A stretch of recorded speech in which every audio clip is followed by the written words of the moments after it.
say hello to all of our friends and fans that are watching around the world, and welcome to Dusseldorf, Germany, where tonight, one of the biggest nights of stand-up combat ever will happen here inside ISS Dome at Glory 69 Dusseldorf. 15 big fights on the card, but we begin with 5 preliminary bouts. And without further ado, we welcome in our first 2 fighters in a lightweight matchup scheduled for 3 3-minute rounds. Now making his way to the Glory ring, please welcome Jakub Steuben.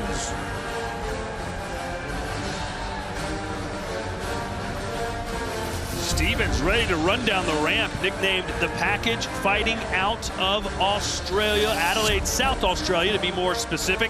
What kind of fighter is he? Well, he's got a 3rd-degree black belt in karate, a 3rd-degree black belt in taekwondo, where he's competed at the Olympic level. He's known for his kicks, so you gotta expect a lot of spin attacks, a lot of jump knees, and he's got some good timing and distance control, so that traditional martial arts is in play. And now, here comes his opponent, Ed Belzer.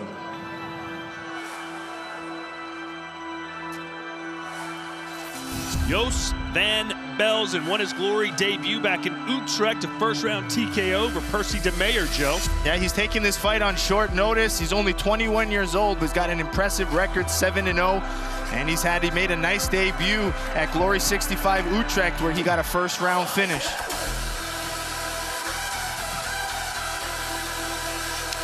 Here's our tale of the tape.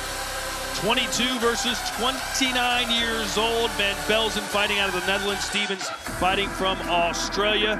2-inch height advantage for Van Belzen and a slight reach advantage as well. Rules tonight, 3 rounds, 3 minutes each.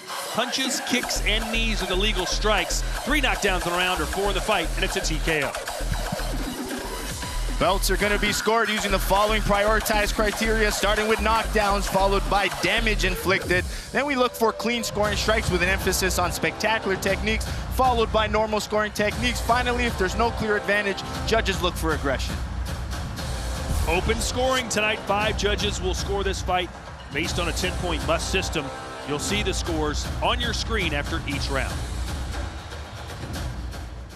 Ladies and gentlemen, we begin the evening with 2 young, undefeated lightweights in a matchup scheduled for 3 3-minute rounds. Introducing first, fighting out of the black corner, this Muay Thai artist travels from down under to make his debut and brings with him a perfect record, 3 fights, 3 wins. He stands 5 feet 10 inches tall, 1.78 meters, and he weighed in at 153.4 pounds, 69.6 kilograms. Fighting tonight out of Adelaide, Australia. Ladies and gentlemen, here is Jakub the Package Steuben.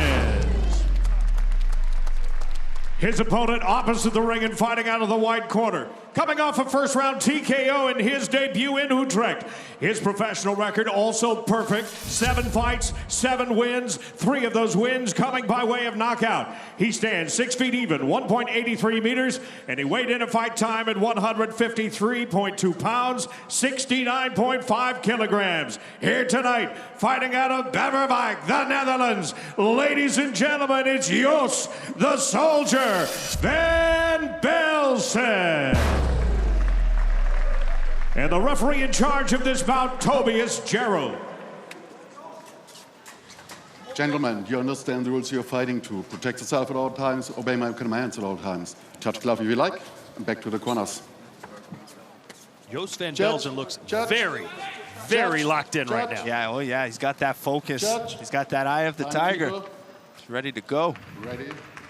Fight!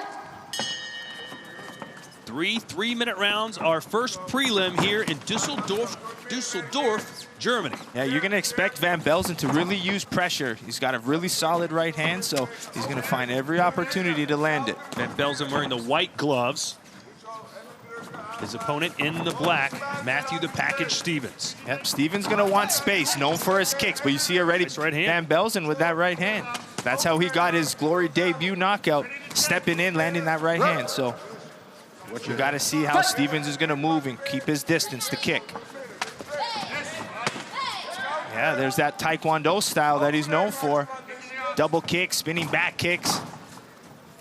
But he needs to keep The hands up for that forward pressure of Van Belzen. Steuben said he fought Olympic-level Taekwondo for a number of years, but fell in love with kickboxing. Also believes that's what can take him onto stardom and a lot of money. Nice spinning attack there from Steubens. Yeah, a lot of fighters can have trouble with that Taekwondo style because of the movement, but Van Belzen's playing the right fight. Pressure, ring control. You know, one fight you can watch of mine was my fight with Raymond Daniels. He's known for his spin tacks, and you got to shut it down with ring control and pressure. Big cut, it seems, either on the nose or on the right eye of Van Belzen. Maybe both, Joe. Yeah, it's opened up. Not sure what happened. Oy. The thing with those spin kicks, we got to see how Steuben's conditioning is going to be. Right, he can handle that type of offense and energy for 3 rounds. Because Van Belzen's not going to take a step back. Obviously, Joe, the big question for any Taekwondo fighter moving to kickboxing is how is their boxing? Yeah, talking to Steuben he says he's been working it for some time now. He seems confident. And is he going to the well too often with those spins? Well, we're going to see his conditioning. I mean, that's what it comes down to. If he can keep it up for 3 rounds. No, he's doing a good job. That's spectacular offense, that double kick, very popular in Taekwondo.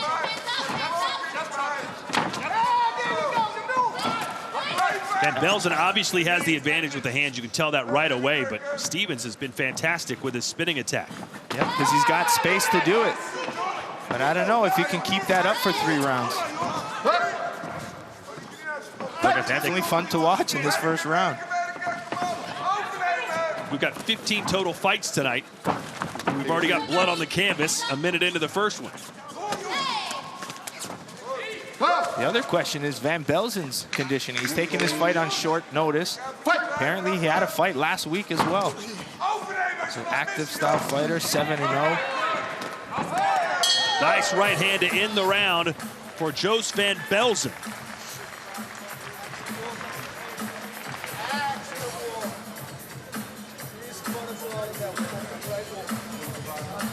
Jos Van Belzen fighting out of the Netherlands, nicknamed the Soldier. His signature strike, as we saw right there at the end of the round, the right cross. Oh, that was probably more of a straight right. Undefeated as a professional. Let's see if he can keep that going here tonight. Now we have his opponent here. Matthew Steubens from Australia, nicknamed the Package. Signature strikes, a lot of those jump kicks, spinning kicks. He has been working his boxing, but you can see outside of the ring, very smart guy. He's getting his PhD in philosophy, focusing on treating gaming disorders and helping kids not get addicted to gaming. In round 1, we saw a lot of fun action, and a lot of it came from the pressure of Van Belzen and those beautiful kicks from Steubens. But again, to shut down those kicks, Van Belzen needs to continue to pressure, try to find that rear hand. Ready? A very interesting line of work Matthew Steubens has chosen, not just to be a kickboxer, but trying to help kids basically not be addicted to video games. Problem in America, problem in Australia. There's the official judges' scores. 3 judges have it for Steubens, 2 for Van Belzen. Yep, and you got to think, spectacular strikes scored better than normal scoring strikes on our criteria. So they got to be scoring these spectacular spin kicks as, you know, spectacular offense. Do you like Van Belzen's style? Basically, he's not even worried about kicks or knees. He's just trying to beat him to the punch. Yeah, that's what you got to do.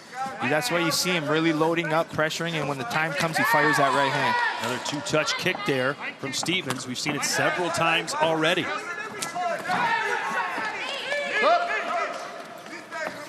And Steubens doing a good job, but as the fight gets into that mid-boxing range, he kind of ties up, which lets him kind of defend the punch as well. Question mark kicks now from Steubens. What a question mark kick is. It looks like it's going to hit the body, then he cuts it down to attack the head.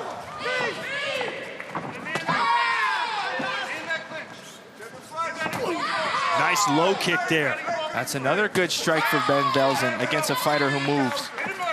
Push and chop. There he goes again. Well done for Van Belzen. He was relying too much on that right hand. Steubens was getting the distance of it, so mixing it up, going to the low kick was smart. Caught him with a right hand, knocked him right into the ropes. Is Tobias Jarrell going to score that a knockdown? No, he'll say continue fighting, but not good body language from the Australian right now. Van Belzen's got some serious power in his hands. But they're getting set up well with his low kicks. He needs to keep going. Oh, that landed. That spin kick landed. Lots of great offense on display so far here tonight. And if you like what you're seeing, plenty more to come. 4 fights on our prelim cards, and then 5 on Super Fight Series, 5 on Glory 69. I liked what Van Belzen did right there, is he angled off when the spin kick came, so he kept in close distance. That's how he's going to land his hands.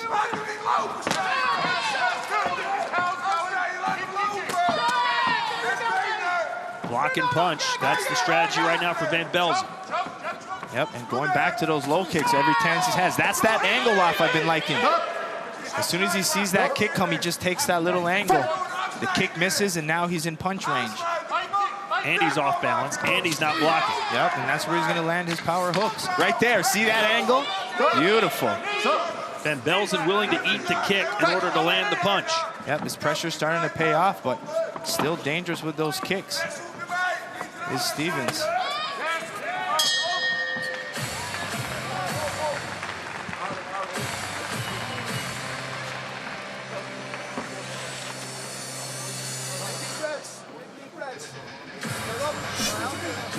Subscribe to Glory Kickboxing on Snapchat for epic weekly Glory content. It's easy to find. Just type in glorykickboxing.com and hit the subscribe button. Bone-crushing knockouts, event recaps, and the best highlights in combat sports. Speaking of highlights. Yeah, there was a lot of fun ones, and I really like the pressure now from Van Belzen. I keep talking about the way he's angling off, but this is the spin kick that landed. I mean, he can throw those spectacular spin kicks from his right side, his left side, he's switching stances. That Taekwondo background, that third-degree black belt is really showing. You wondered how long he could continue this work rate, Joe. In July, he had 3 fights in one night, winning an 8-man eliminator tournament to become the Australian professional kickboxing champion. But I guarantee you, none of the 3 fighters he beat looked like Joost Van Belzen, who won 4 of the 5 judges' scorecards.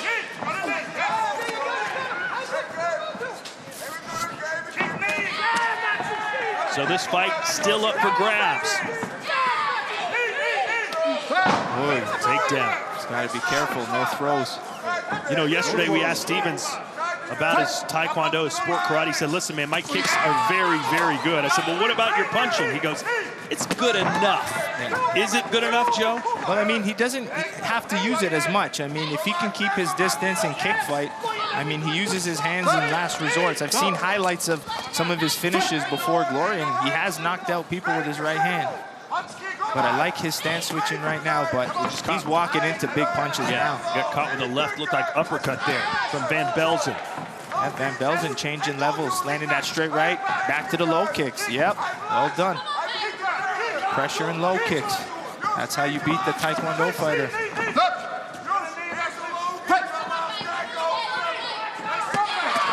Oh, the spinning heel kick hit the gloves, and then Van Belzen fires back a shot. You know, a lot of times that spectacular offense looks great, the spin kicks, but good pressure, good solid basics. Hitting the body, attacking the legs, pays off.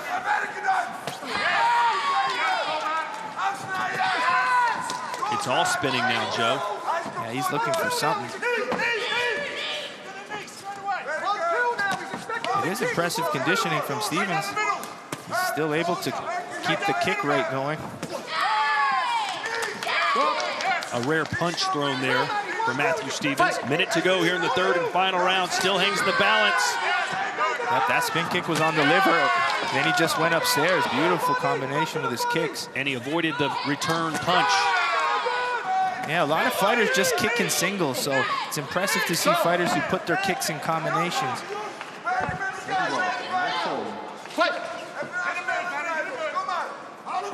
This 3rd round has been pretty good so far for Steubens. minus walking into those 2 or 3 big punches. Boy, Van Belzen thought about doing a sweep there, thought better of it, thankfully. That spin kick again.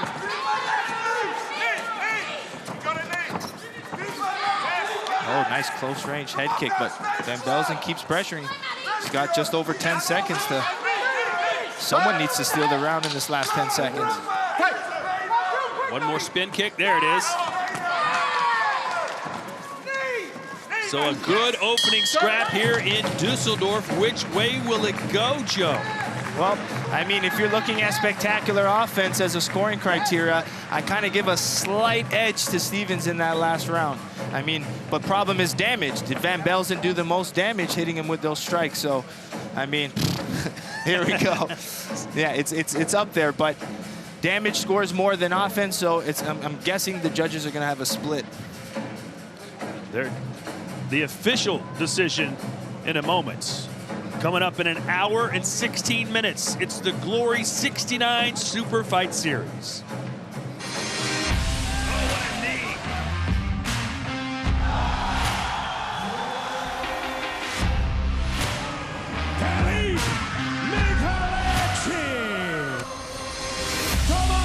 The Slovakian giant, Mosny. Christy Brereton. He's eating some shots here.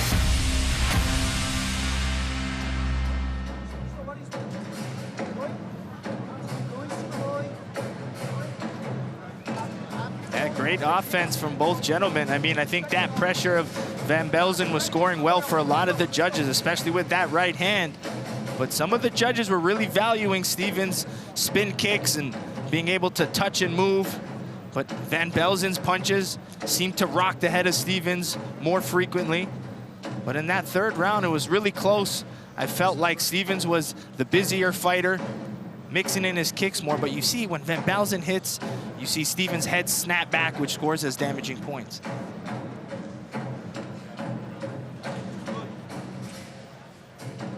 Both of these fighters entered undefeated. Joe, someone's O has to go. I like it. Will it be the Australian or the fighter out of the Netherlands? We're about to find out as Tim Hughes has the decision. Ladies and gentlemen, you watched it as it happened. This fight goes the distance. We go to the judges' scorecard. They turn in a split decision. 2 of our judges score the bout 30-27 Van Belzen. 2 judges score it 29-28 Stevens. And our 5th and final judge scores the bout 29-28 for your winner by split decision, Jos Van Belzen. So the forward pressure and the very hard-hitting style of Jos Van Belzen wins the day. Yeah, he looks great. I mean, his power punches were on. I mean, in the second round, he started finding his low kick, which was scoring really well for him. But I like to see Stevens back as well. I think he has a good, exciting style that will be, do well in Glory. Well, coming up next is the Glory Super Fight Series, where there are 3 fighters to keep your eye on. Christy Brereton out of Great Britain, Tomas Mosny, and Philippe Micheletti. Yep, great fighters to watch. I'm excited to see Micheletti. He's got to be, 1 or 2 fights away from a title shot. He's been looking good. He's looking strong. So let's see what he can do against Stefan Sesbergi. And then Mosny, the Slovakian giant. Yeah, big, tall, 6'7.5" inches. Just a big man. And he's got good power, good knees, can fight backwards as well. So I'm excited to see him do well. In his last fight, he did great against Jafar Wilnes. And Christy Brereton was razor close. That's how close it was to getting a world title shot. She lost a split decision, and instead that title shot went to Sophia Olofsson. She wants to get back on track here tonight.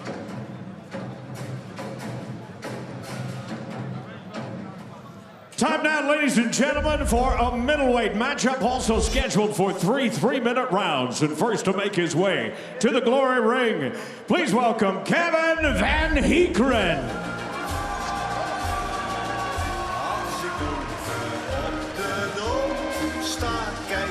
Now that's some Dutch music, everybody. Kevin Van Heekeren. Don't let the fun music change your perception, though. This guy is an animal. Yeah, he's just, even at weigh-ins, he got right into Steuben's face.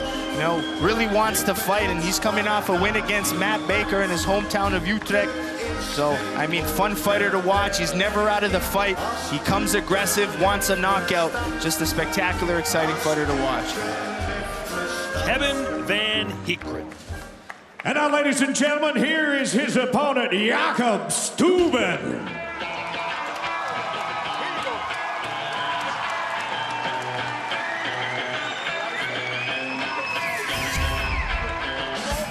Jakob Steuben fighting out of Germany. Of course, you can tell by the flag and the fans that have shown up here early tonight giving him some support, but he's going to have his hands full, Joe. Yeah, he's a tall fighter, good Muay Thai background. I mean, very intelligent style, and he had a real good fight against Etero Bayrak at Glory 64.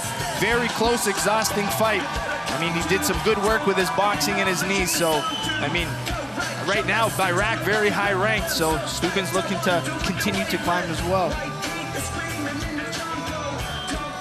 Here's our tale of the tape. 186-pound limit, 85 kilos.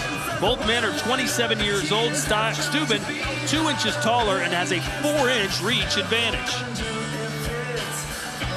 Professional experience, the edge goes to Jakob Steuben, but Van Heekeren only 6 fights, but all of his fights have basically come in the Glory ring, so he's actually a Glory veteran with only 6 fights. We are once again scheduled for 3 3-minute rounds in the middleweight division. And introducing first, fighting out of the black corner. He's coming off a unanimous decision win in Utrecht at Glory 65. His young professional record, 4 wins, 1 loss, 1 bout scored even. 1 of those wins coming by knockout. At 6 feet 1 inch tall, 1.85 meters, he weighed in at 186.1 pounds, 84.4 kilograms. Fighting tonight out of Utrecht, the Netherlands. Ladies and gentlemen, here is Louis Kevin Van Heekeren. Here now is his opponent, fighting out of the white corner, a European champion who spent 5 years on the German national team. As a young professional, 15 wins with 2 losses, 7 of those wins coming by way of knockout.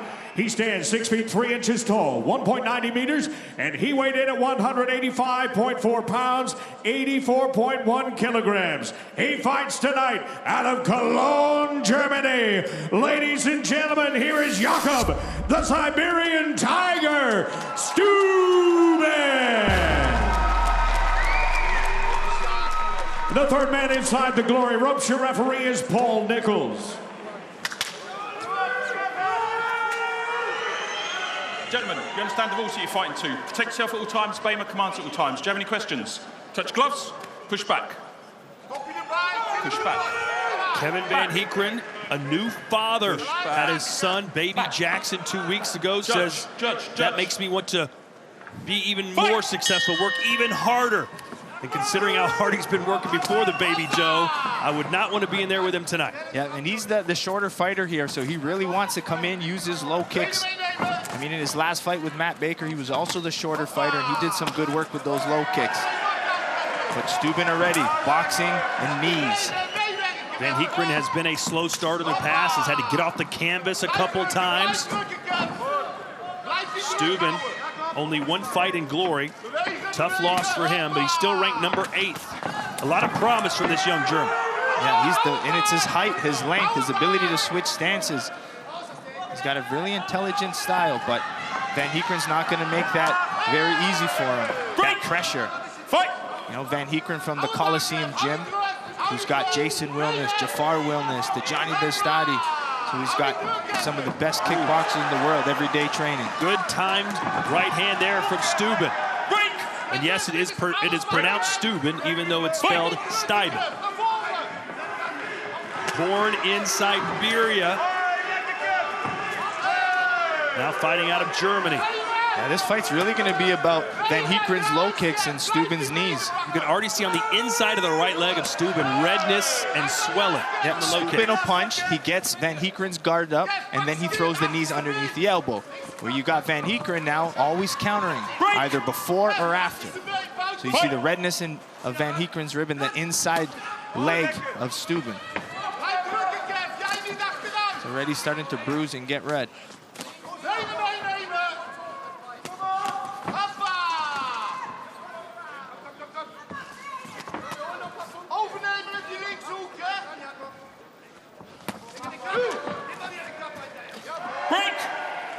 It's interesting, both of their targeted areas are already beat red. The right leg of Steuben and the right rib cage of Van Heekren. And Van Heekren's having to change which leg he's attacking because Steuben's always switching stances. Right now is an orthodox, and usually when he backs up, he'll go into southpaw quickly. Nice output from Steuben so far. 40 seconds to go in round one. And there's the left hand by Van Heekren. Yep, he's swinging. I mean, if being the shorter fighter, when you get inside, you have to really work. You got to work hard to get there. While you're there, you might as well put some offense up.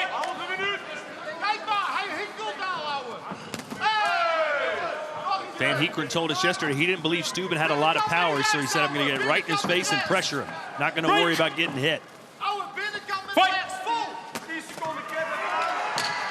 Yeah, Steuben's really difficult to fight. I mean, just that length and on the inside, those knees, you got to be careful, especially if those knees start going in the head.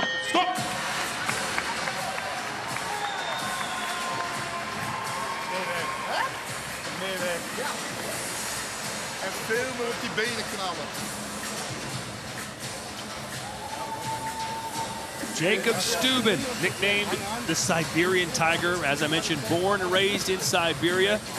His signature strikes, he's got names for them: the Tiger Claw and the Flying Spear. Did you name any of your kicks? No, maybe my low kick, I'll call it the bazooka maybe, my right kick. Even guys in my corner, I'll say, let the bazooka go, they know to kick.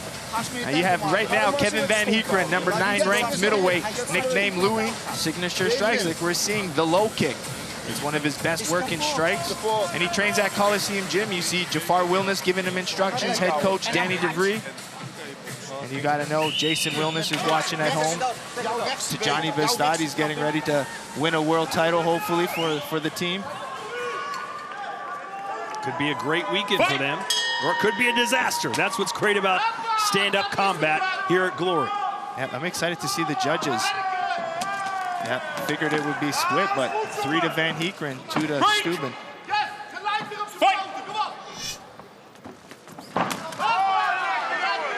Good low kick to the right leg again. Yeah, it looks like Steuben's the busier fighter, but Van Heekren's chopping away on those legs. That may have been a calf kick as well. Good right hand there from Van Heekren, and lands a left.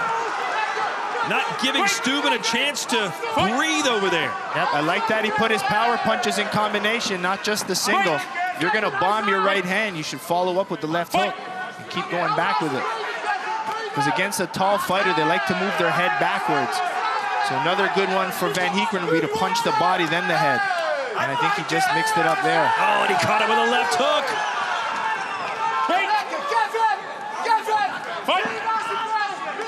Steuben trying to bring some life back into the legs, but that right leg is getting destroyed right now by Kevin Van Heekren. Chance of Louis from the traveling supporters.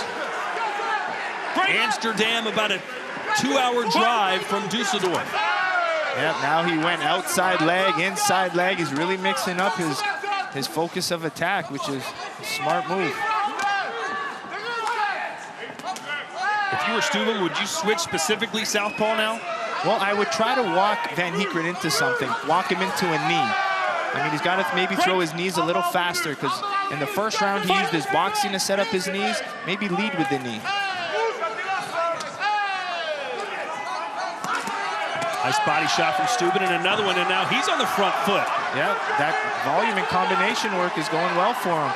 He needs to be first now. Oh, got caught with a left hand. Oh, they both ate some big shots. Boy, this is becoming a slugfest here. Yep, that's the Van Heekren style. He makes you scrap. The first 2 minutes of this fight belong to Van Heekren, but Steuben trying to turn the tables now.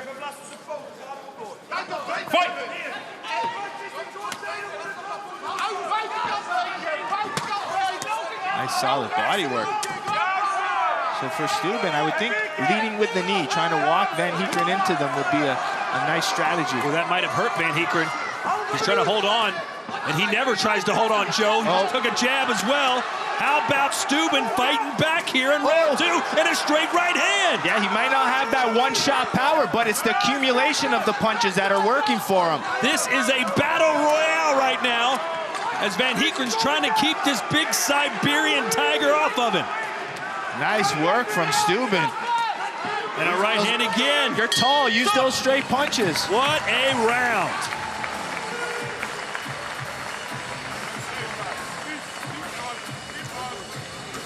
Some great highlights to go through here, Joe. Yeah, man, Van Heekeren really started the round great with these power shots, finding the overhand right, and then he just keeps coming forward, and he wanted Steuben against the corner so he couldn't move. And then you see some good kicking. Boom, hitting that back inside leg. One of the best to do that inside back leg kick is Rico Verhoeven. But here's Steuben now, really using that volume approach. Touch, touch, touch, keep hitting. Especially when you're fatigued or you're not known for that one-punch power, you can put 5 or 6 punches together and it'll slowly rock the equilibrium of your opponent, which could be even more frustrating than getting hit with one big punch. Make sure and visit Glory's Facebook page, stay up to date on all the latest Glory news, social media features, promotions, and so much more. Fight! Joe, I don't know how to score that second round. It looked like Van Heekeren's hook, line, and sinker until the last 45 seconds. Yeah, let's see if the recency effect played. Break! Fight! 3 judges giving it to the German, 2 to Van Heekeren, which means it's all on the line here in the final 3 minutes. Flying knee attempt there for Van Heekeren. Yep, it seems like Van Heekeren always gets the advantage in the early half of the round. He's coming out aggressive. Break! Break! Steuben tried that axe kick a few times. And been ripping that body well. Back to a southpaw.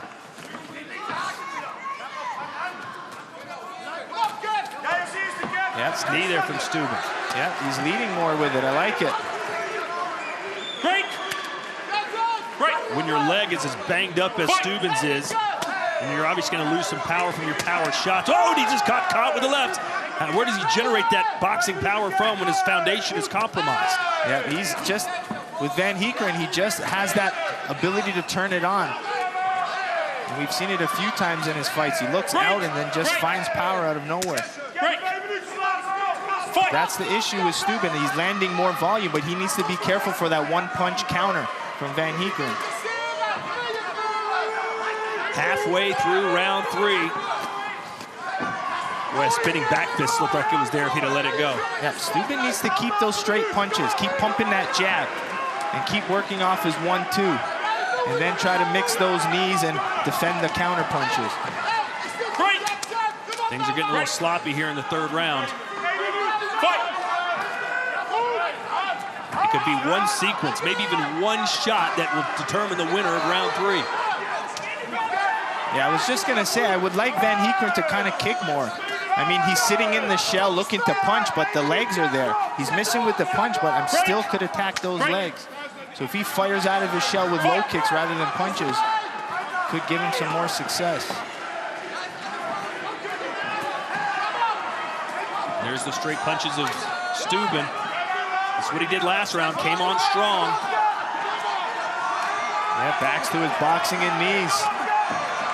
Oh, and that was a good shot to the rib cage.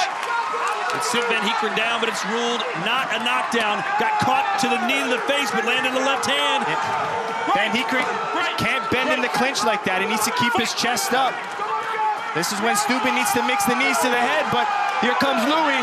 Van Heekeren head down, guns blazing. Steuben welcomes him with some knees to the skull. Maybe a nice uppercut for Steuben as well.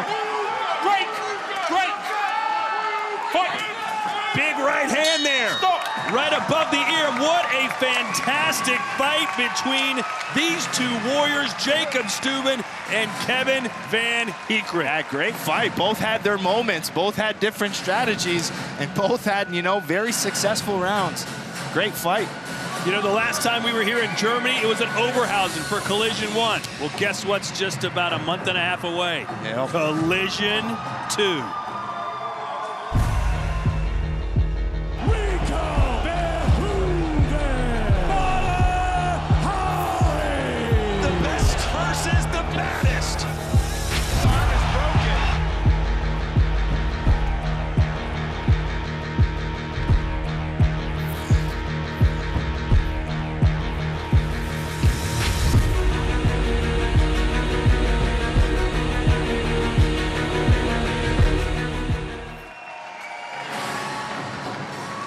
December 21st. Cannot wait. Over 20,000 tickets already sold for that fight. Joe, hopefully it's exciting as this one. Yeah, fantastic fight. And no surprise, Van Heekeren came out really aggressive with his big power punches, especially on the inside with those hooks.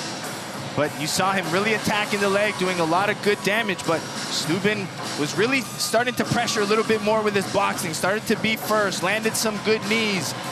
But that third round, I mean, you saw both of them continually moving forward.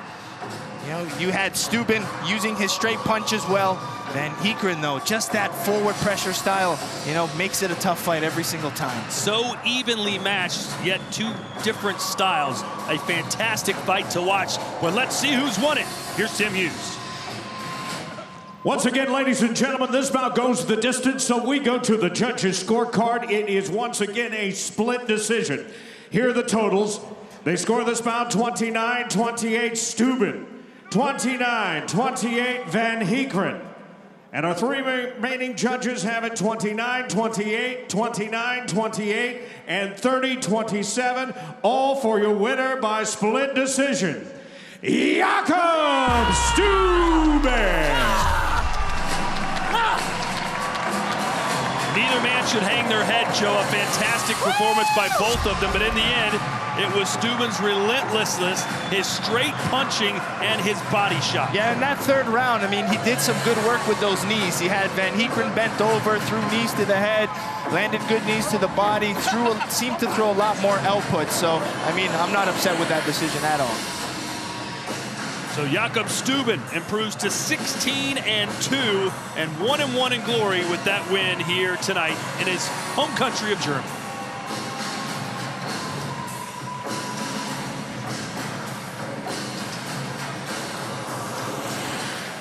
Time now, ladies and gentlemen, for the featherweights. And here to make his debut, Antonio Campo.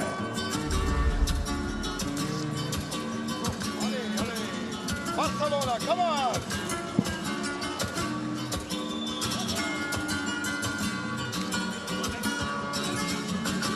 Make sure you roll your R's, Joe. It's Antonio Campo, nicknamed El Flamenco. He plays the guitar. This is his favorite kind of music. Apparently he can dance well, too. He's feeling it right now, making his glory debut, Joe. A very impressive record of 21-4. How legit is he? Yeah, he's really legit. He's got an entertaining style. He has a viral, video that you can find online where he's doing a tornado kick. So spectacular offense, and his kicks was what makes him so dangerous. He's got good combination work. And I mean, even his one loss on his record, it was very controversial. He got elbowed in the back of his head in a kickboxing fight, so he should easily be, 21-0. Representing Barcelona, Spain, Antonio Campo.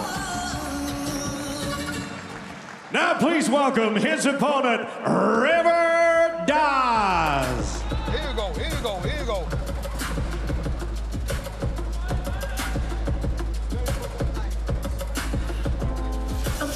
Well, he wants to be a star, boy.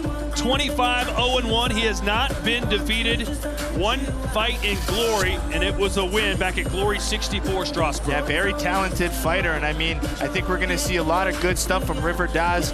I mean, he has an extensive Muay Thai background, and he's really liking the kickboxing ways, and he knows this is going to be a big test for him, so he's really going to have to use some good footworks, and he knows Campo kicks, so he's planning on kicking with the kicker tonight. Let's see how that works out for him. Here's our tale of the tape, Australia versus Spain. Not sure we've ever had one of those matchups here on Glory. 5'9", 71.5-inch reach for Campo. River Daz, much shorter, 5'7", 66-inch reach. With the professional experience, very similar. One fight edge for River Daz. Both KO percentages very similar, so this is a great matchup for these guys in their career. Ladies and gentlemen, this bout once again scheduled for three-minute rounds in Glory's featherweight division. Introducing first, fighting out of the black corner, a WKN Spanish and European champion. As a professional, 20 wins, just 1 loss, 4 bouts scored even, and 4 career knockouts. He stands 5 feet 9 inches tall, 1.75 meters, and he weighed in at 142.6 pounds, 64.7 kilograms. He comes to Dusseldorf tonight out of Barcelona, Spain. Ladies and gentlemen, introducing Antonio El Flamenco Campo. His opponent, opposite the ring and fighting out of the white corner, a WMC Australian National Muay Thai champion. His young professional record, 25 wins, no losses, 1 bout scored even, and 6 of those wins coming by way of knockout.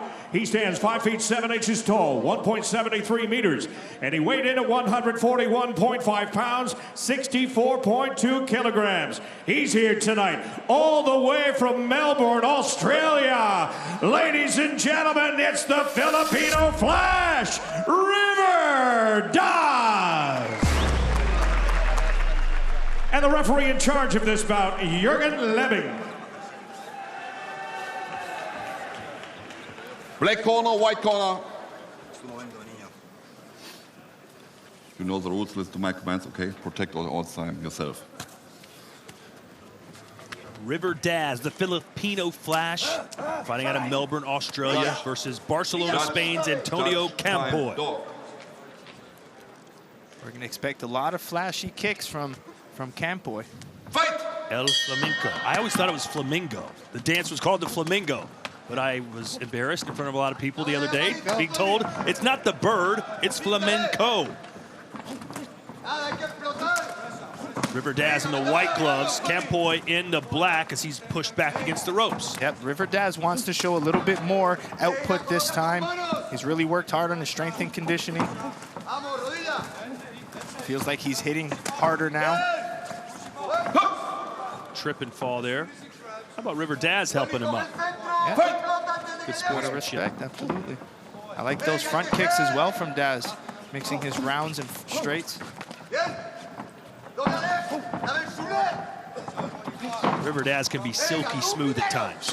Yep, he needs to be careful in those exchanges. We know Campo's kicks are good. Let's see how his boxing is.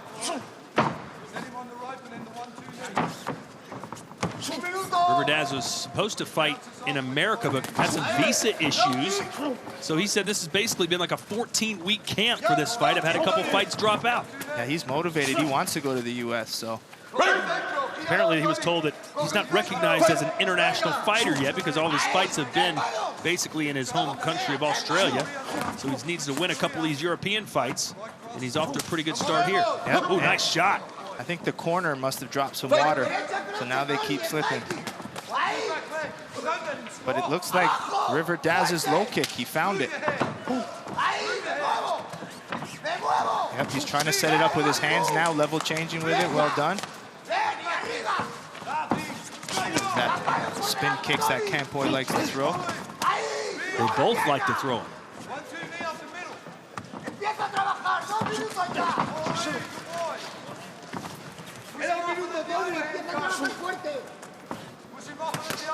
What's your strategy when you know your opponent's going to come with a lot of spinning attack? Well, you pressure. You got to come in, stay close to him, and use those hands. Keep them against the ropes where they can't keep their distance. Because a kicker needs distance.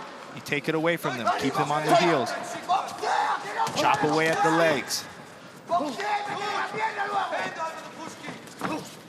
Using good ring controls, River Daz. Can't let him out of the ropes. Boy,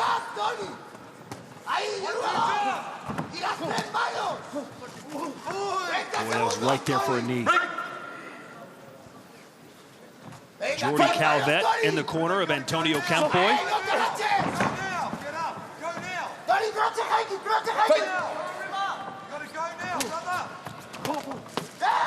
Nice combination work from Campo. Punctuation mark on an exclamation mark point. Still the prelims. I can get my act together. I got 47 minutes before the Super Fight Series starts. But a nice start to his glory career for Antonio Campo. Yeah, I just like that he mixed his, kickboxing with his flashy Taekwondo style. River Daz, the Filipino Flash, started his glory career with a win, and has also beaten Diego Lamas back in 2017.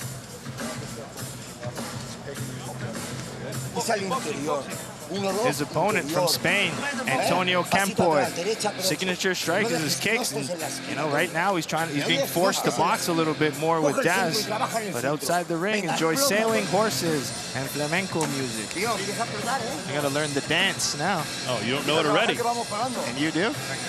Seen it. I can fake it. Fake it till you make it.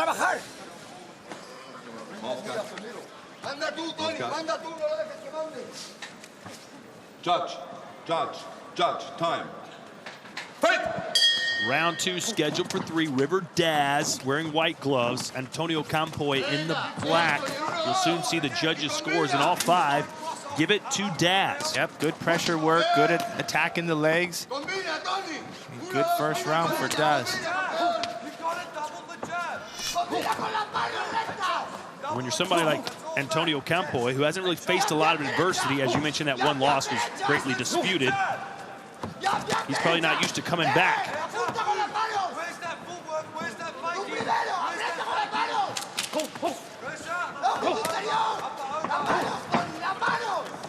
45 minutes and change until the Glory 69 Super Fight Series.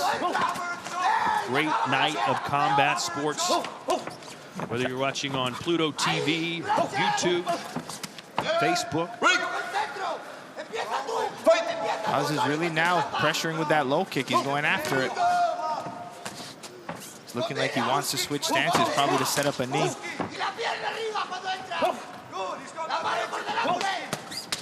Nice, that's what Campo needs to do. He needs to throw back and counter a little bit more. Don't let Daz continually pressure and reset. Counter back, just like that. And he's doing it in combinations. Yep, that's what you have to do. Mix that kickboxing style with the Taekwondo. You know, he started Taekwondo at 4 years old, Campo. Did it for 19 years. And he's now been kickboxing for 11 years, so martial artist from a young age. River Daz, a very successful Muay Thai fighter in Australia. Muay Thai is very big in Australia because Thailand's only a few hours flight away. So kickboxing becoming bigger and bigger there, and River Daz felt that this sport would elevate his status around the world, if he could be successful, of course. Yep, good punch to low kicks from River Daz, but that counter combination work from Campo is starting to work. He's finding his counter left hook.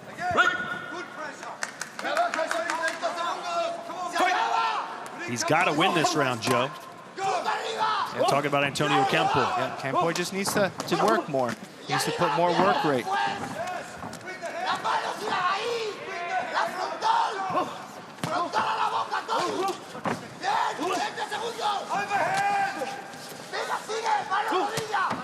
Spinning back fist for Campo.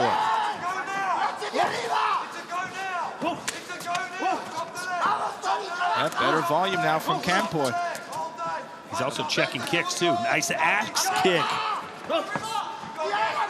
And we even saw Steuben mixing them in his fight earlier. It's an axe kick kind of night.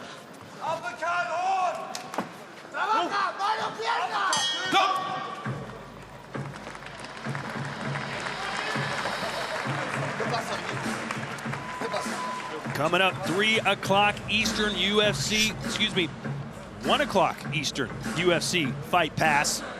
Light heavyweights headline, Felipe Micheletti battling number 6, Stefan Superski. I just messed it up again. Susperigi. It's not easy, folks. It's a heavyweight action later. Number 5, Tomas Mosley taking on Antonio Plazibat. Glory Super Fight Series headed your way next on UFC Fight Pass. This is what you want. You want to be here. Now show everyone how you want to be here, why you want to be here, and what you've got to be here. You understand? Throw that uppercut.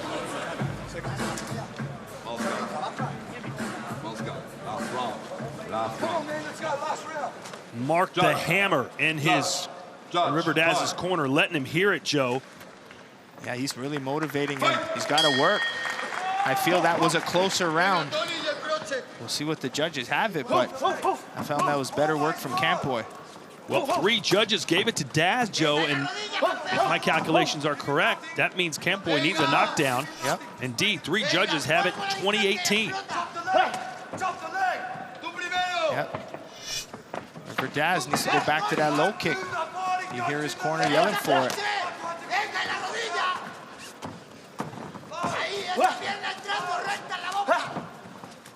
I like those stance switches from Daz. Closing his distance with it, attacking from both sides. Campo may need a knockout, but he's only got 4 of them in his 20 wins. Not necessarily a heavy hitter.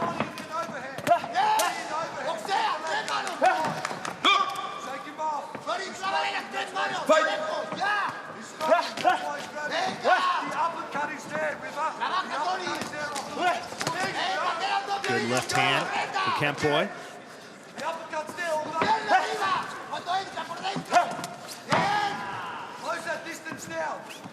Yep.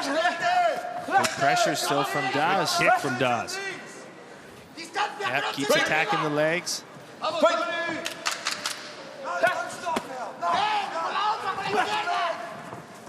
Glory's had a lot of success with some Muay Thai fighters. Sidichai, former dominant lightweight king. Pech Panamarong, the current featherweight champion.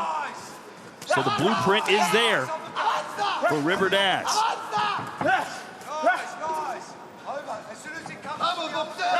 Does he fight like a Muay Thai fighter does, Joe? Not so much. I mean, especially the Sidichais and Pech Panamarons, they're southpaws who rely heavily on their left kick. But you're seeing River Daz add a lot of good kickboxing to that style. He also has 2 pro boxing fights, so you see some good hands from him as well. So I think he has a good Muay Thai base with some good kickboxing flair. But Muay Thai fighters tend to have really solid bases. They really focus on single power punches. So if you can mix that power style with good combinations that we see in kickboxing, you got yourself a dangerous, complete fighter. Good right hand for Daz. Yep, and back to the leg to follow it. Yep, he's continually going Good after stuff it. from Daz. That was about a 6-punch combination with some kicks thrown in there. Punch, kick, punch, kick, punch, kick. I love when combinations are mixed between punches and kicks and going back to them. And it was Campo who was throwing the combinations in round 2.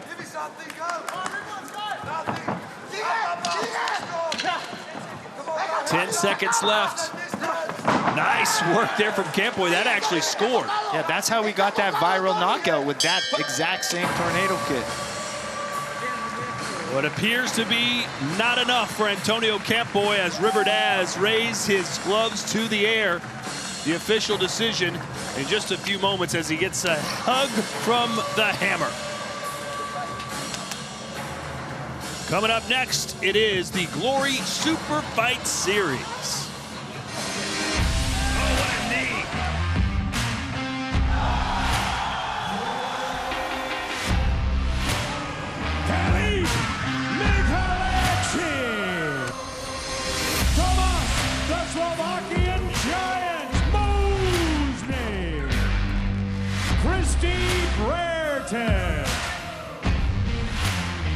He's eating some shots here.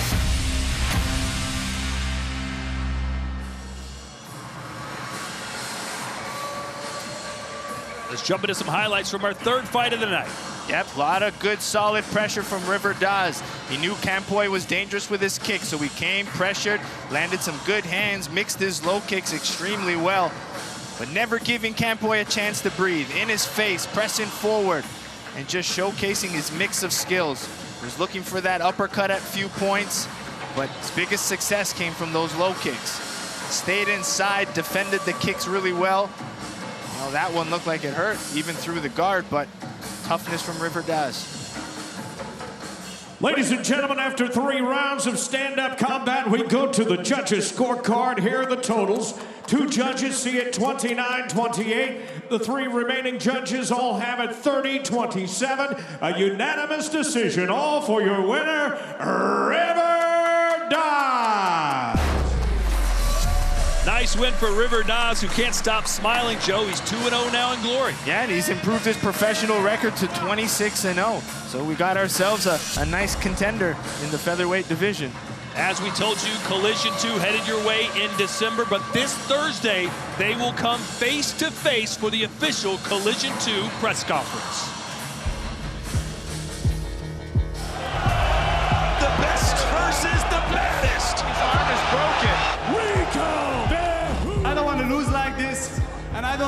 want to win like this. So, you know, let's do it again. I will get well soon. I will hit the gym, and I will knock this guy out. You want to have one more fight and want to end as the best, you got to face the best, and that's me.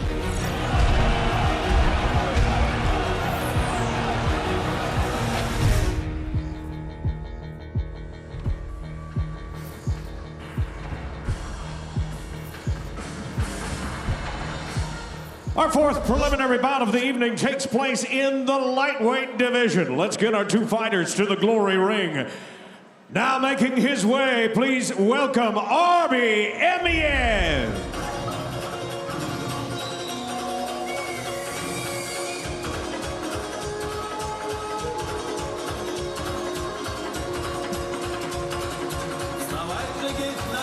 Arbi Emiev making his glory debut. He wore those glasses yesterday, Joe. He looks cool, I guess. Well, he's a fun, aggressive fighter, nicknamed the Aggressor because he likes to fight. He's a pressure fighter, likes exchanging his punches, and, you know, speaking to his team, and a lot of them are saying he's crazy, you know, so he's going to go in there and bring a fight. And what I'm excited for is Massaro's that guy that's not going to back out, so this has Fight of the Night written all over it. He's very confident, in case you couldn't tell already. Fighting out of Chechnya, Arbi Emiev. Now please welcome his opponent, Massaro Glunder.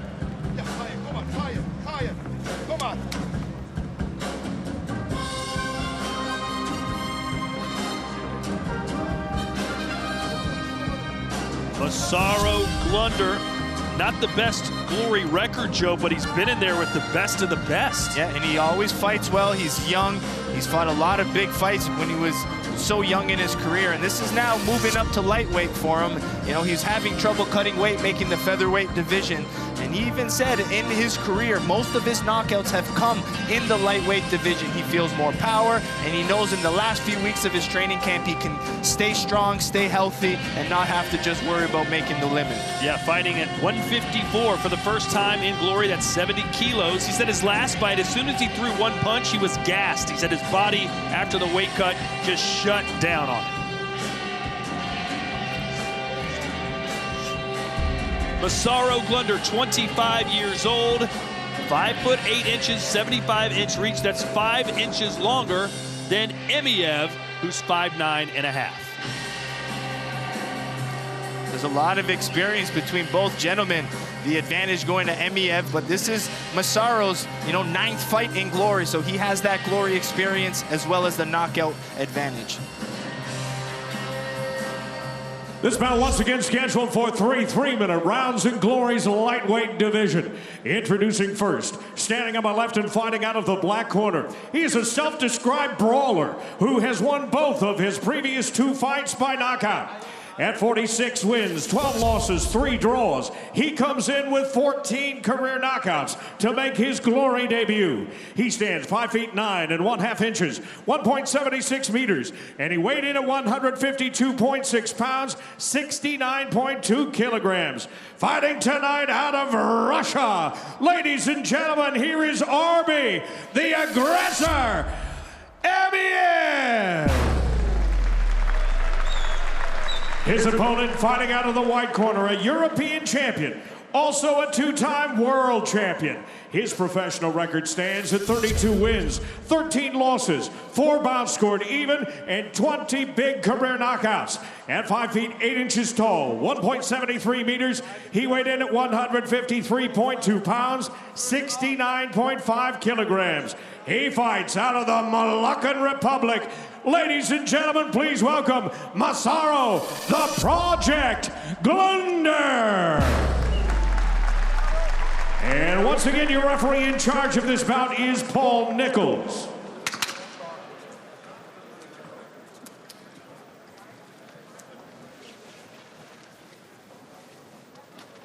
Gentlemen, you understand the rules that you're fighting to. Protect yourself at all times, obey my commands at all times. Do you have any questions? Touch gloves if you like. Push back. Quick correction, I said that Judge. Glunder had never fought in glory at this weight. He's fought once at 154 pounds, a win over Nicholas Larson. Yeah, and it was a knockout win, and he ended up having to fight it was a tournament. He fought Chris Baya, his teammate, in the final. What do you make of Emiev's first fight in glory being against Massaro Glunder? Well, he's got a lot of experience, and asked him about it. He goes, I fought many guys like Massaro. I don't see anything special. So there's that confidence coming out. Emiev does have a win last year against Stoyan Koprivlinski, which just shows that he's a high-level fighter.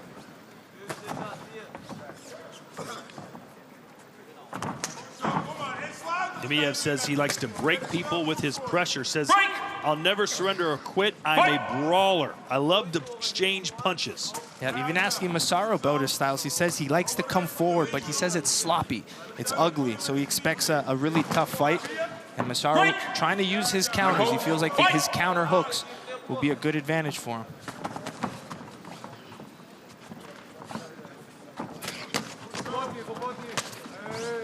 Clubbing right hand there for Emiev. There's some counter punches from Glunder. Massaro Glunder representing the Bulacan Republic, that does fight out of Amsterdam, out of Big Mike Passier's gym. And congrats to Big Mike, as he's known for being the #1 bestseller, his new book. No holding. Fight! It's in Dutch, so I can't read it yet. You can read it, you just can't understand it. That's it. It's just letters. I like that Massaro's pumping that jab, being the long reach fighter. That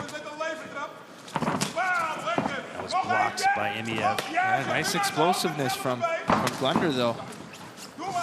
Emiev's going to come in and try to drop the bombs with his right hand. Nope, he's setting it up. You see it. And that's a good punch to throw over the jab. So that's what Glunder needs to be careful, throwing that jab and getting countered with that right hand.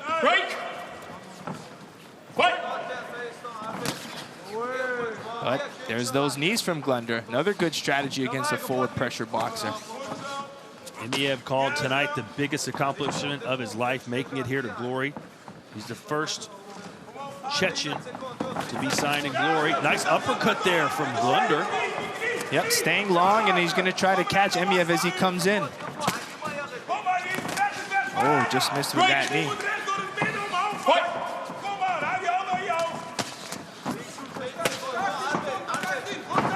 Nice counters and angles from Glunder, mixing those knees.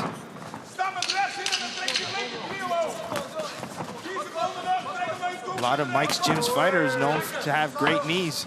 Myrtle Grunhart, Yusri Belgari. No knockdown. Close, but no. You never want to end the round face first on the canvas, no matter what. No, absolutely not. Closer look at Massaro Glunder, nicknamed the Project, and he does love knees, as Joe mentioned, and he's the son of MMA veteran Rodney Glunder. A lot of pressure on young Massaro to succeed, and I know he's made his father proud. Yeah, his father's been in his corner a few times as well. His opponent in his corner going live on Instagram. You have RB Emiev from Russia, known as the Aggressor. He likes his boxing, born and raised in Chechnya, and his signature is the power in his hands, and he seems to be really relying on that big power and that overhand right. But Glunder's doing a good job at using the jab, and then as soon as Emiev comes in, boom, he finds a nice punch, especially that uppercut and those knees. It was almost half hook, half uppercut, but it did score for Glunder. Let's see if he won that round. 4 judges say yes, 1 says no. Yep, that long reach and that jab of Massaro. See, now he's trying to set up that rear uppercut or that knee off of that jab.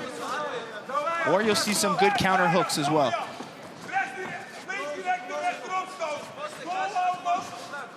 You can tell in the physique that Glunder looks just much bigger.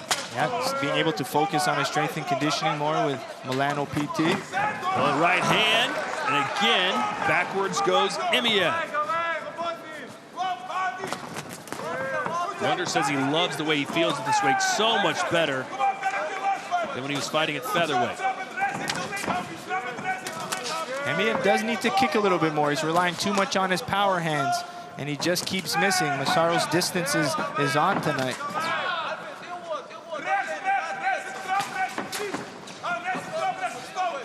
When Massaro mixes up his strikes and he starts throwing his kicks and his knees and flows between them, You know, that's when he looks his best. Back to the jab for Glunder. Break! No holding. Fight! No knockouts yet, which is a rarity here in Glory Kickboxing. Yep, nice combination work from Massaro. Jab, uppercut, left hook. Block the counter, counter left hook. Putting good work together with his hands. Break! Stop holding. Fight!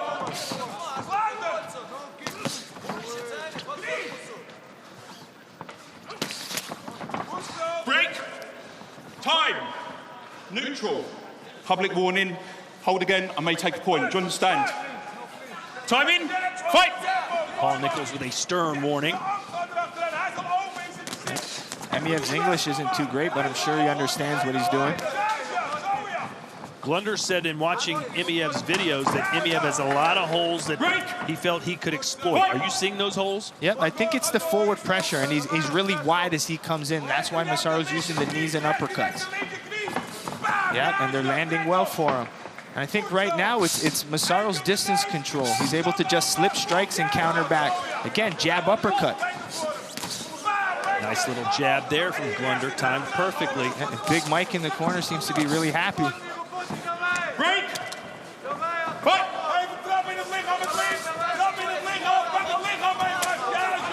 Yep, I like the mixing of strikes now from Glunder.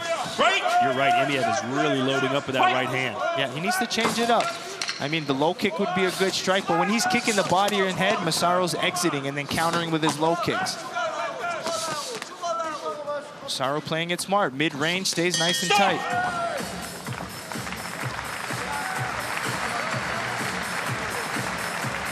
The lightweight title on the line later tonight, 3 p.m. Eastern, as Marat Grigorian faces Tijani Bestati. That'll be preceded by a heavyweight grudge match, all German, Muhammad Abdallah and Michael Smolik.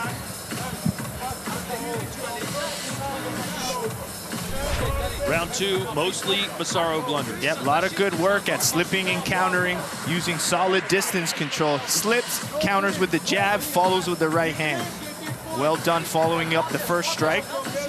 And you can just see how sharp Massaro is right now. Really trying to sit on the, catch Emiev as he's coming in, staying tight defensively. And as soon as Emiev opens up, he's finding his jab, he's finding that uppercut, using knees to the body. Great performance so far from Massaro Glunder. Fight!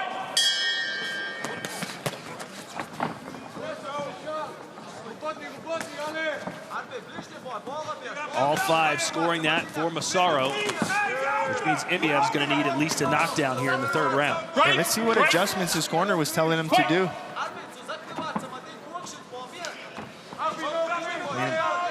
I think he's leading a little too much with his boxing. I think his low kicks could be good. But when he's going to the body, Massaro's just eyes are too sharp. And he's missing every time, and he puts himself in a vulnerable position when he misses. Body work there from Massaro Glunder. A nice jab, then a left hook. Yeah, and he keeps his distance on his exit with that jab. So he knows Emiev's going to counter back, so he pops the jab, keeps him away. Boom, see? Yes, good work from Glunder. Boy, Glunder is feeling it in there. He is oozing confidence right now. Yeah, he's found his momentum. Now he's having fun.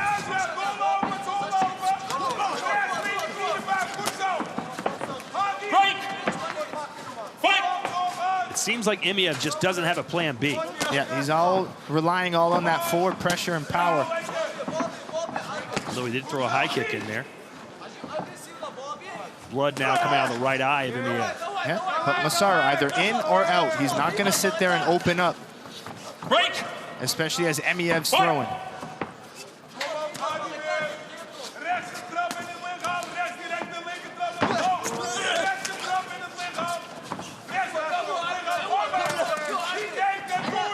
Minute 20 to go here in round 3. You can hear Big Mike barking out orders, that booming voice. But what else can you tell Glunder right now that he's not doing? Looks fantastic. Yeah, I mean, he still needs to put some offense. I mean, one of the best things he's doing is throwing good offense, which is a good defense. He doesn't want Emiev to be able to get too much going. He's still got some power in those punches. It seems like Glunder somehow knows right when Emiev's thinking about throwing a strike, and he just touches it. Yeah, and his eyes are sharp. He's got some sharp eyes tonight. His distance, his eyes, his defense is nice and sharp tonight. That jab is on point. Listen, when Glunder's on top of his game fighting at an A-class level like he is tonight, he is a legit title contender. I agree. And I mean, if this is what we're going to see in the lightweight division from him and not having to cut weight, you know, he's going to climb these ranks quick. Break! Let go. Fight! He's just young. He's only 25 years old. Fight! With a huge amount of experience. Yeah, I mean, the guy already has 50 fights.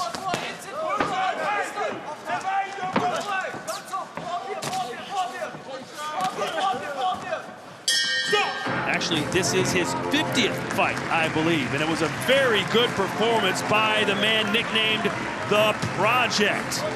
The official scores when we return to Dusseldorf, Germany.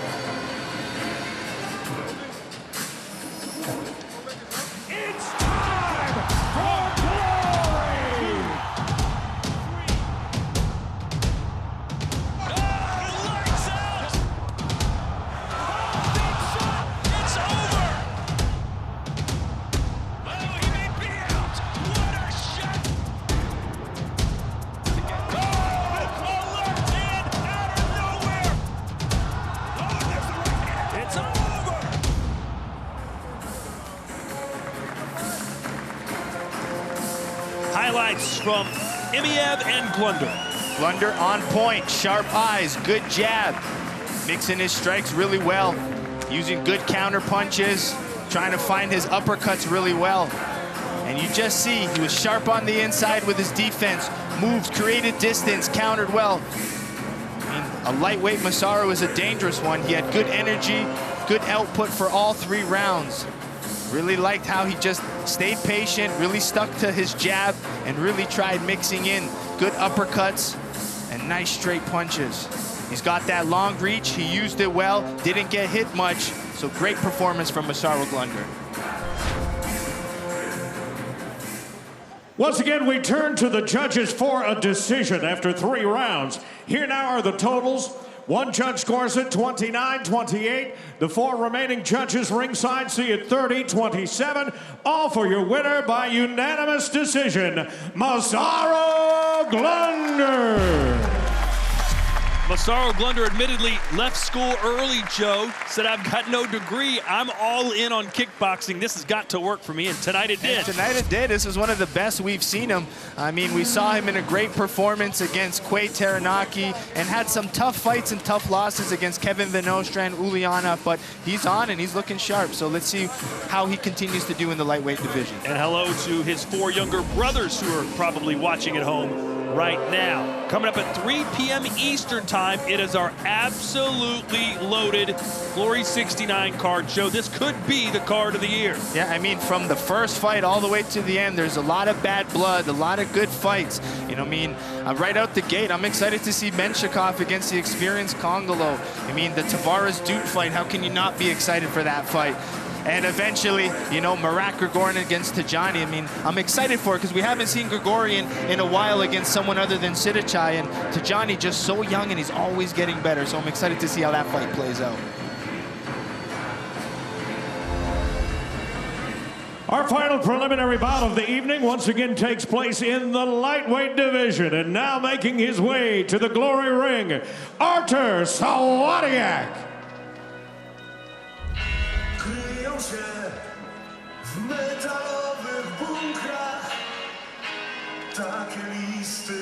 Some interesting song selections today, Joe. I'm assuming this is a Polish song since he is a Polish fighter making his glory debut here tonight. Yeah, Sawadiak was a former Lethwei champion, and those who don't know what Lethwei is, it's basically Muay Thai, bare knuckle, and you get to use your headbutt. So you know he's a crazy style fighter, and asking him about the fight, he goes, I know I'm tougher than him. I'm always going to go forward. I will not take a step back. You know when you can tell someone's legit crazy? where they keep telling you they're legit crazy. He pushed that point in our fighter interviews. He said, you guys don't understand. I am crazy. I'll do whatever it takes to win. And now here comes his opponent, Vlad 2-0.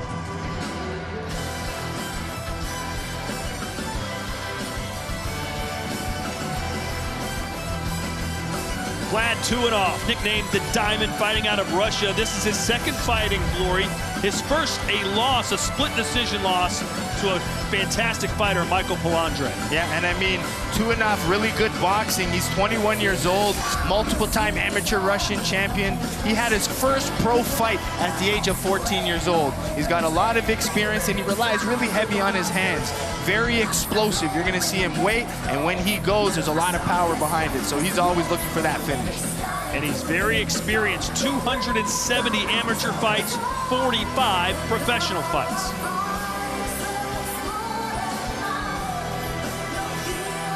Tail of the tape, Russia versus Poland. 2-0, only 21 years old, and he's already had 45 professional fights. He's 5'9", 71.5-inch reach. As for Sawadiak, 28 years old, 5'11.5", 71-inch reach. Professional experience is 2-0, and his KO percentage advantage is going to Sawadiak, but we just mentioned 2-0 with 270 amateur fights before turning professional. This fight once again scheduled for 3 3-minute rounds in the lightweight division. And introducing first, fighting out of the black corner, this much talked about Polish standout is a former world lightweight champion. His kickboxing record stands at 20 wins, 6 losses, 2 draws, and 8 career knockouts. He stands 5'11" and 1/2 inches, 1.81 meters, and he weighed in at 153.2 pounds, 69.5 kilograms. Fighting tonight out of Poland by way of the United Kingdom. Ladies and gentlemen, here is Artur, the Polish assassin, Sawadiak.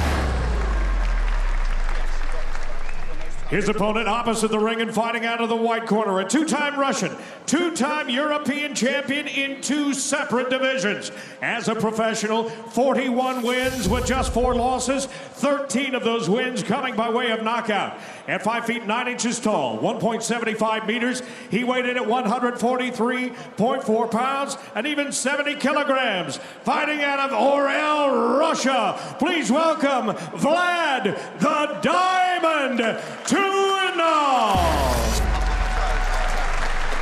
And here now is your referee, Jürgen Lemming.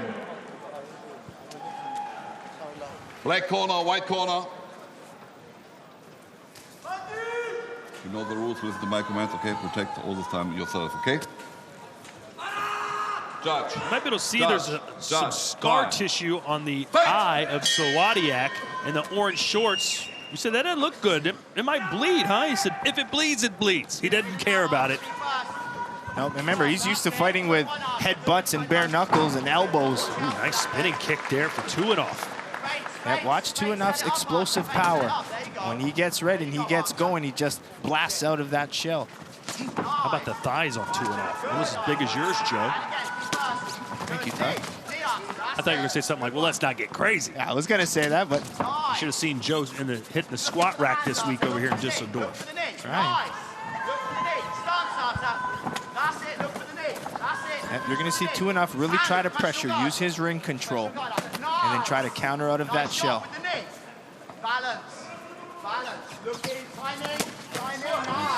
Yep, he's going to attack that body. And then try to send his punches upstairs. He's 2-0.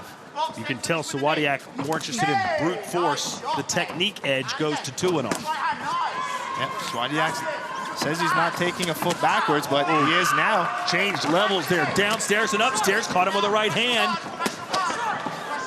And it's a rude welcome so far for Sawadiak into glory. Yep, I like that 2-0 level change. Rip the body, the head and the hands come down, opens the head up.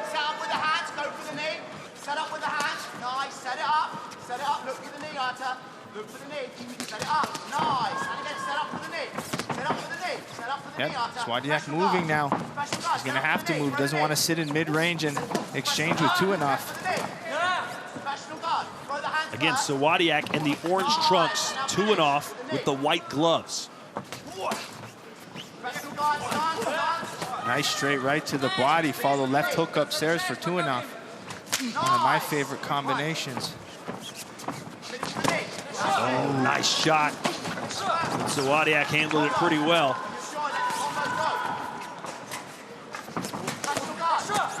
Nice 1-2 again for 2-off. Yeah, he's showing good power in his left hook and his right hand. Ability to put those two together. We haven't seen many kicks from him, but relying heavily on that power boxing. And he's thrown a few spin kicks. Catch and shoot there for Sawadiak. That's it, good. A knee on the end, Artie. Put his head down. The left knee to the head. Sawadiak's corner wants to throw the knee as 2-off's moving his head to get on the inside. The problem is with that, your hands leave your head. And that's what 2-off will try to counter those knees with his hooks. Well, if Sawadiak wanted to brawl, he's kind of getting it, isn't he? Yeah, he's coming forward. He's still showing some confidence. He's not intimidated of that 2-off power.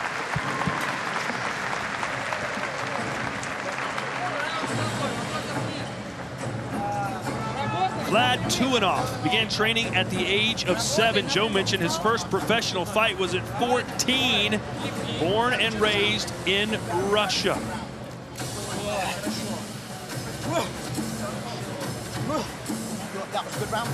His opponent, Arthur Sawadiak, the Polish assassin, signature strikes, his body shots.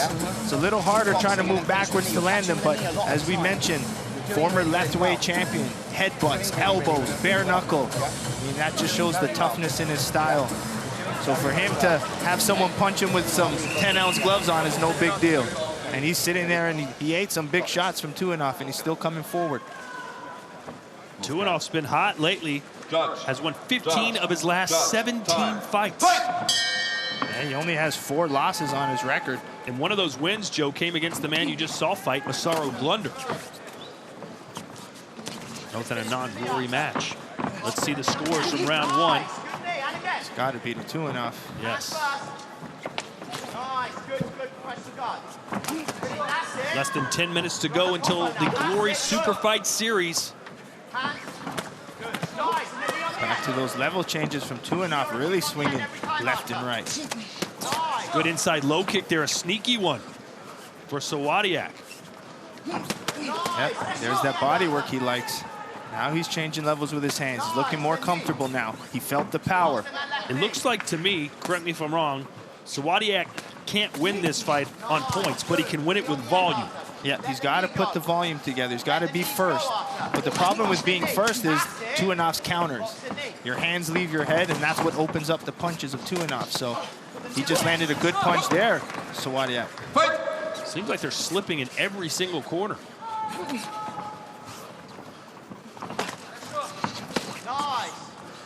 Now we're seeing some low kicks from 2-off. Set up with the hands. Nice.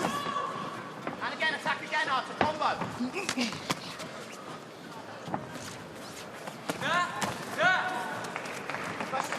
Oh, yeah, sometimes there. The feet aren't right for Sawadiak. The feet aren't there. Where's the foundation?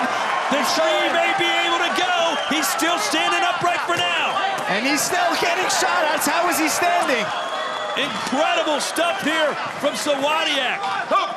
Yeah, he was just trying to clinch at that point. 2-off still hitting the body is a good strategy. Head, body, head. Let's see how patient 2-off is here. Sawadiak looks like he's fighting on skates right now. But he's still sitting in mid-range. Oh, he got caught with a straight right and another one. The referee might want to stop this thing. Jürgen Lemon watching this man get beat down up against the ropes. That's a knockdown for Vlad 2-off. 3, 4, 5, 6, 7, 8. You okay? He asked him, is he okay? He never got the answer. It's a matter of time. He still looks out. He's out still.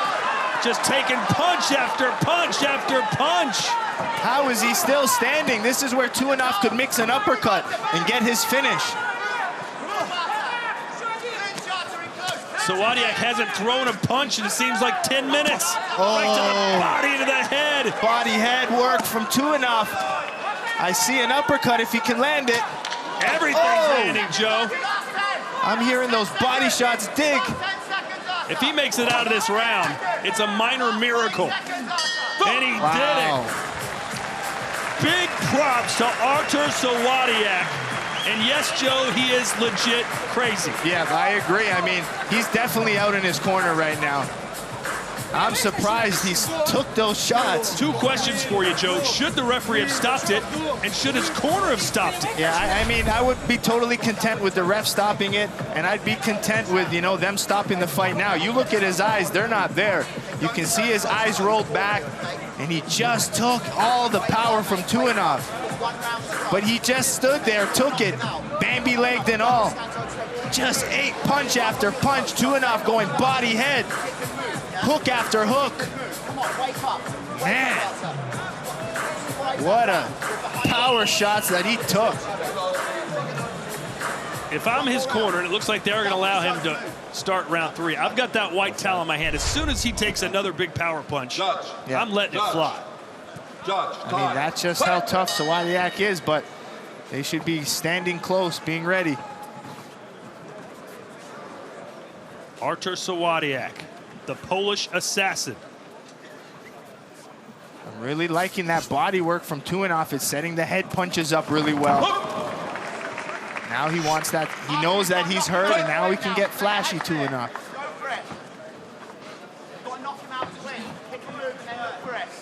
Still waiting to see Sawadiak throw a punch. Right now, he's on borrowed time. Yeah, he won't have much. I mean, even jabs are moving him back 3 feet. And again, maybe Tuinov wasted a lot of energy, you know, trying to get that finish. He basically went on blast for 30 seconds straight. Maybe even more than that. Well, Sawadiak's probably thinking right now, I've got 1 good power shot left. Let me just hopefully time it right and land it. Yeah, I don't mind Sawadiak using the clinch if he really has to in that mid-range. Instead of just sitting there shelled up where the punches and the body shots are landing, try to use that clinch, you know, for that moment. Try to tie up his hands, land your knees, but don't just sit in mid-range and let Tuinov blast off. Almost caught him with that spinning back fist. Yeah, Tuinov slowing down, not as much power.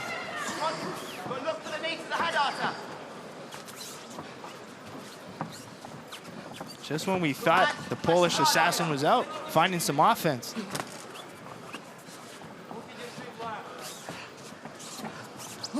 Under 1.5 minutes to go here in the 3rd and final round. Blood pouring out of the nose now of Sawadiak, who, if you're just joining us, somehow survived a hellacious 2nd round where he went to the canvas and got struck with probably 20 unanswered punches and kicks. And now he seems to be the busier fighter, pressing forward.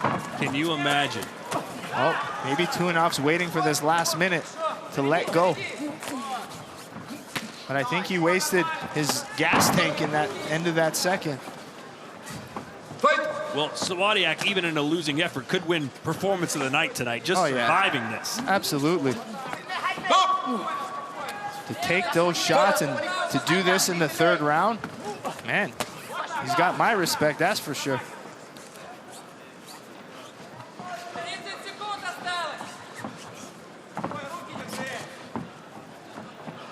Probably a little bit frustrating for Tuinov, thinking, what else do I have to do to this guy? Yeah, it is frustrating. I'm going to get arrested for this assault. I would have liked in that exchange those uppercuts. He really relied on his hooks and his body punches, but a nice uppercut, I think, could have done the job. Ooh, you know, Sawadiak may have come back and won this 3rd round, which is an incredible feat.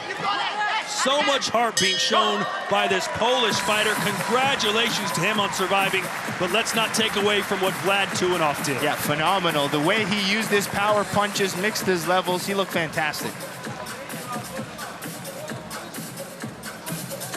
And Tuinov only 21 years old. Keep that in mind. But, you know, there's a lot of great options for him in the featherweight division if he continues to fight like this. No, absolutely. I think he's going to be an exciting fighter. being young, second fight in glory. So I think he's just going to continue to get better. We can build him up properly. Maybe another rematch against Masaru Glunder could be a fantastic fight. Yeah. I mean, a lot of good options for him. The lightweight division is stacked. And now, barring a disaster, he has won 16 of his last 18. Ladies and gentlemen, after 3 rounds of kickboxing, we go to the judges' scorecard. All 5 of our ringside judges see the bout and score the bout the same. 30-26 for your winner by unanimous decision, Vlad 2-0. Great performance for Vlad, 2-0.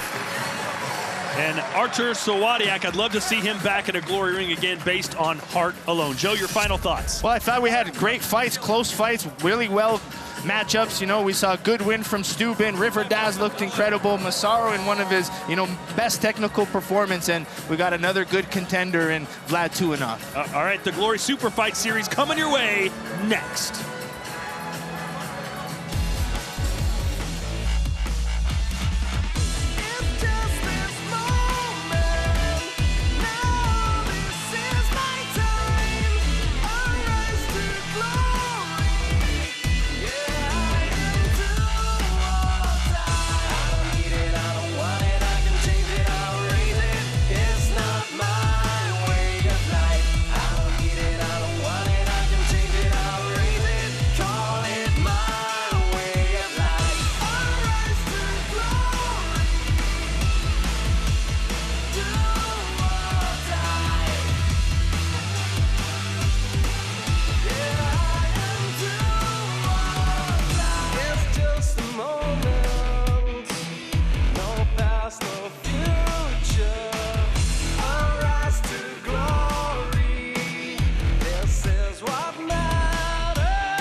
Good promise. You can feel the buzz.